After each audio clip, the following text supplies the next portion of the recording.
Hey, good morning, everyone. This is Mr. Jackson. I am here today to talk to you about the Colonial Sign project that we're doing here at Simpson. And I just wanted to spend a few minutes this morning talking to you about our expectations with the project, because there's quite a few for those of you who may have been absent and for those of you who just want to review. Now, keep in mind, if you are Miss White students, you're using the same rubric. You too can look at this and gain some things for her, because she and I work together in tandem to put this together for you. So a lot of the things that I'm saying will also apply to Mrs. White students as well as Mr. Jackson students as well. So please take a look at it. Also, if you can, grab a rubric. Grab a rubric. If you don't have a paper copy, that's okay. You do have one online. But you'll need to be able to look at the rubric in order to know exactly what it is we're talking about, because that's what we're going to go over today. We're going to go over the rubric, all right? Not so much the research part, because that's something you'll do with your history teacher, but the rubric part of it, I want to go over today with you, okay? All right, so I'm going to actually minimize my screen here, and then I'm going to go to Schoology. Now, Miss White may have put hers in a little differently. You may want to check with her real quickly. Pause the video and ask her where is the rubric and how do you get to the assignment. But if you're Mr. Jackson students, you're going to go to your class. You're going to go down to American Colonies, and then you're going to go to homework, and then you're going to click on Colonial Sign Project, and that's going to pull up the actual project. Okay, now, hold on, just 1 second. Okay, so now that you're here, I want you to click on where it says Colonial Sign Project. I don't know if you guys can see that. I'm going to put my little screen. Oh, there we go. That's better. Colonial Sign Project. Okay, then when you click on Colonial Sign Project, click on the rubric, because that's what we're going to talk about for the next 20 minutes here, is this rubric, because this rubric is very, very important. Okay, you also want to click and see the full rubric. So click on the full rubric. It makes a copy for you, and bam, now you have a full copy of the rubric. All right, now let's look at the project due date. B-Day students, it's due on 3/9. All right, actually, B-Day students, you're turning yours in before A-Day. That's a little different than what we've done in the past. A-Day, you're turning yours in on 3/10. That is a little different than what we've done in the past. Okay? Now, number one, the first thing is 7 points. Your project must reflect strong research that ties your chosen trade, including a realistic date on your sign. Use any year between 1607 and 1780. Now, what they're saying there is you're going to research in your classroom with your history teacher. Let me move myself back into the flow here. Second. Oh, just 1 second, guys. Don't see where trying to find out why it's not allowing me in the screen. Screen-o-matic. Oh, my screen is messing up. Hold on a second, guys. I apologize.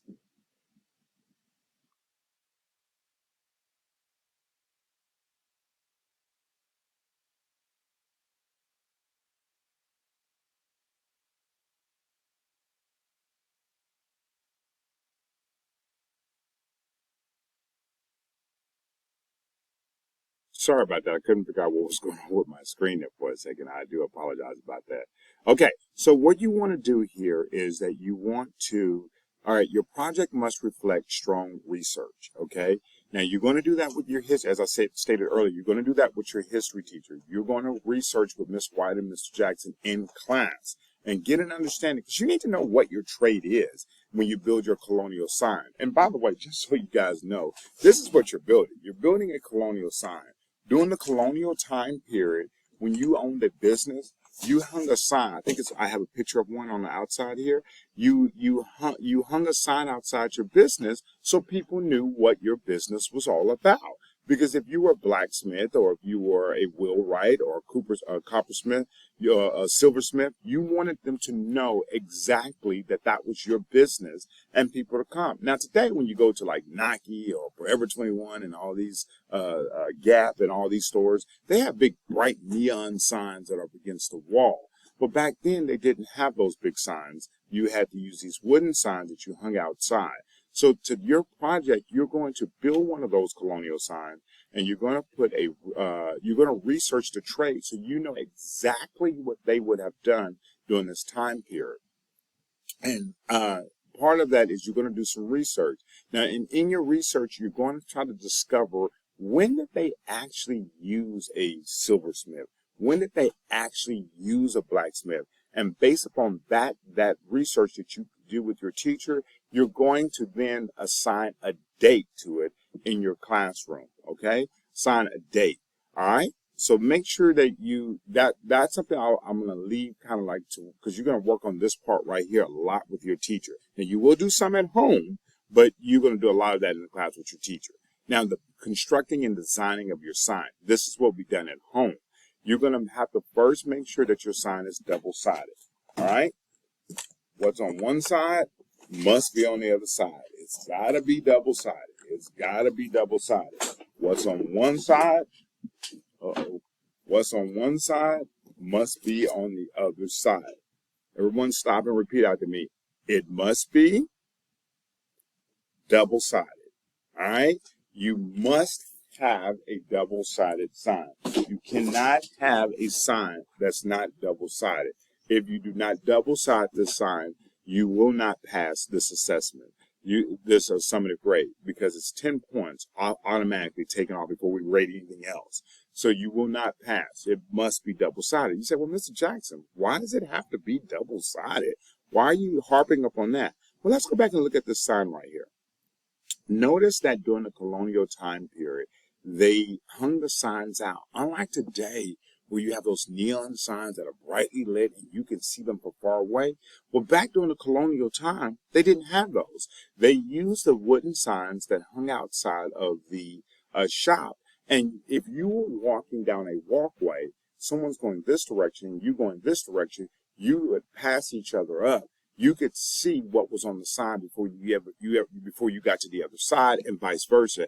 They could see what was on the sign before they got to your side. So that's why you want to make sure that it's double-sided. All right. Include only images that are appropriate for the trade and time period. Please make sure that you put only images that are appropriate. What are we talking about? If you are a blacksmith, then you shouldn't have animals on your trade. If you are a sewster, that's someone who sews, there should not be a sewing machines, because they did not have sewing machines during the colonial time period. Also, guns. I know a lot of you like to do the gunsmith. You need to make sure that the gun is appropriate. Not only will we not hang an inappropriate sign with it, we will question, why are you advertising something that that clearly is outside of the reach, like machine guns and assault rifles? They didn't have those type of guns. You will need to research with your teacher and let them approve what type of gun would have been for a gunsmith or a busman, okay? But once again, make sure that what's on there is appropriate. I think that's right here. I just highlighted it. What's appropriate for that time period. All right, next thing is simple, neat, and easy to read within 10 feet, large lettering. Okay, now when we say simple, neat, please remember, he just wrote the Plato's Gunsmith, has his image and his year. Very simple, very neat. Stay away from hot pink. They did not have hot pink and vibrant yellow back then. They used neutral tone colors, your grays, your brown. Neutral tone colors. Now, you're like, Mr. Jackson, you got big old blue sign. That's because back then they used to take the uniform and place it up on the wood board. Notice he's got a wood grain in the background. This is actually contact paper that he used, which I'll talk about that in a minute. But once again, keep it simple and neat. No hot pinks. They did not have hot pink. And also make sure your project is neat. Take some time with it. Make sure you're doing this real, you've got till the 9th and the 10th. Make sure you're spending about 15 minutes a day on it, and make sure that your project is neat because this is going to hang for the public to see. We're not putting out signs that are as clearly you didn't spend any time in making sure and being attentive to the cosmetic needs of your sign. All right. include the trades. Let's go to the next one. Include the trades name, spelling, and grammatically correct. Make sure that you are putting the correct trades name. All right. You need to make sure that you understand how to spell it, where, and that you are putting it grammatically correct on the side. Now, this is an area where you may need to get your teacher or your English teacher to help you. Like he had the Prados Gunsmith. You know, if you need to put an apostrophe S to show possession that it belongs to you, then you may need to talk to your English teacher, or you can even talk to me or Miss White, and we can help you with that. But please make sure that it's spelled correctly and that things are not, because we don't want to put something out in the hallway that just completely throws everybody off. All right, use lightweight materials such as cardboard, foam board, or poster board that is reinforced. Signs must be stiff and not curl, bend, or buckle. All right, so when we say cardboard, when we say take that off, you can use it. We strongly advise not to use cardboard because what's going to wind up happening is, let me show you, poster board.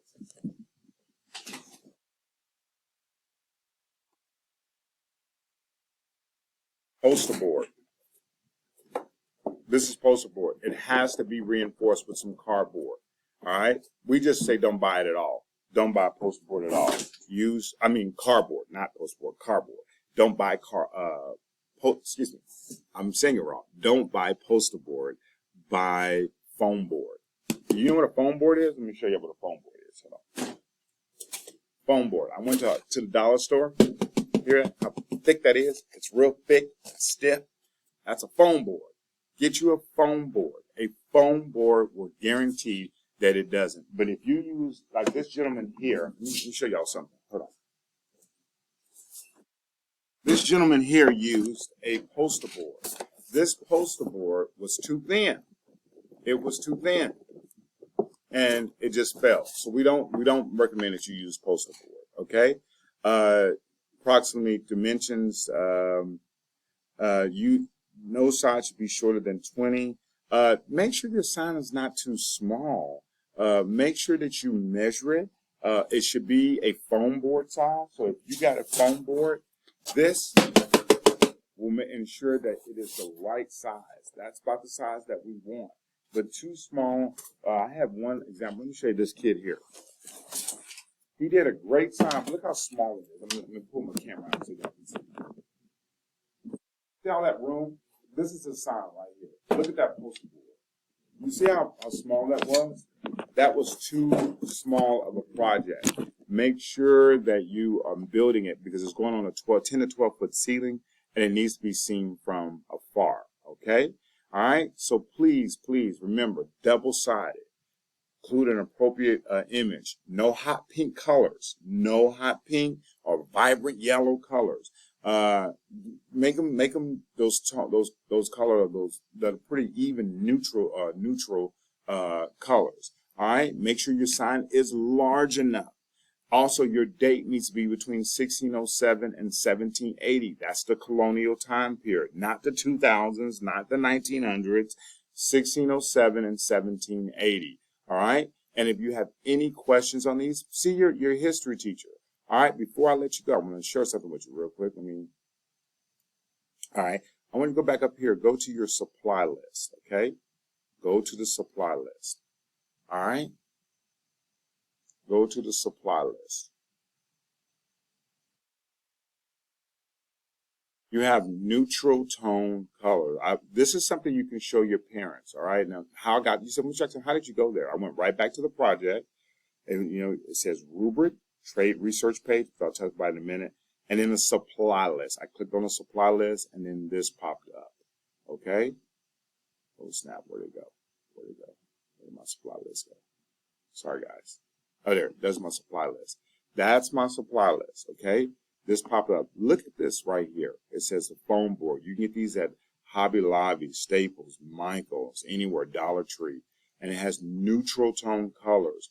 Also, if you're somebody who does, and that's the kind of paint that you can buy to paint your sign. But if you don't like painting, you can use contact paper. You know what I'm saying? This kid here, He did not use paint. He used contact paper. And that's fine. You want to get that wood-looking kind of contact paper from Michael's or Hobby Lobby or Walmart. That's perfectly fine, or Amazon. That's perfectly fine with us. We have all different types of supplies and how you can make your letters and things for your signs on here. And then we also have stores that you can go purchase these things very inexpensively. The sooner you purchase, the easier it is for you to do it, okay?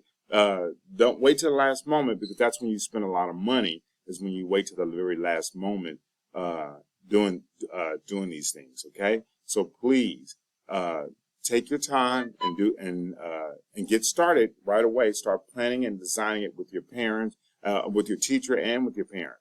All right, trade research page. Let me show you this. Let me show you this where we go. Actually, you know what? I'll let your teacher show you that one. I have examples. Me and Miss White put this loaded with you with tons of examples. Let me move it over. I don't know if you guys can see it. Example page. Let me see the example page. We loaded you with tons of examples. Let me move that thing over. Okay, y'all see all these examples over here? I don't know if you can see them in the video, but we loaded you with tons of examples that you guys can see from previous students in previous years, what they've done. Oh, there you go. They popped up right on the screen. Okay. Also, we have videos in there that you can use, that you can go in there and watch. These videos will help you to understand how to what those jobs actually. You may not know what a barber did back in a lot of people, my students think a barber just cut hair. The barbers didn't just cut hair. They did dentistry work. They did surgery work. They did bloodletting work. They did a whole gamut of things. So go in there and check it out and see some of the things that they did. All right. Also, occupations. That's something you can look for. You're going to have to pick a job. That's something you need to get with your history teacher on. He or she'll show you how to pick up your job, how to get your Colonial job. But if you have any questions, please feel free to reach out to your history teacher, and they will help you navigate. Okay? I'm sorry this was a little fast. I kind of rushed this a little bit because I had to start over recording 3 times. And the first 2 times I had gotten 15, 20 minutes into the video and realized I wasn't recording. So, long story on that. Anyway. All right. Y'all have a great day. Thank you. Thank you for listening to this video. If you have any questions, just reach out and we'll help you out. Okay? Thank you.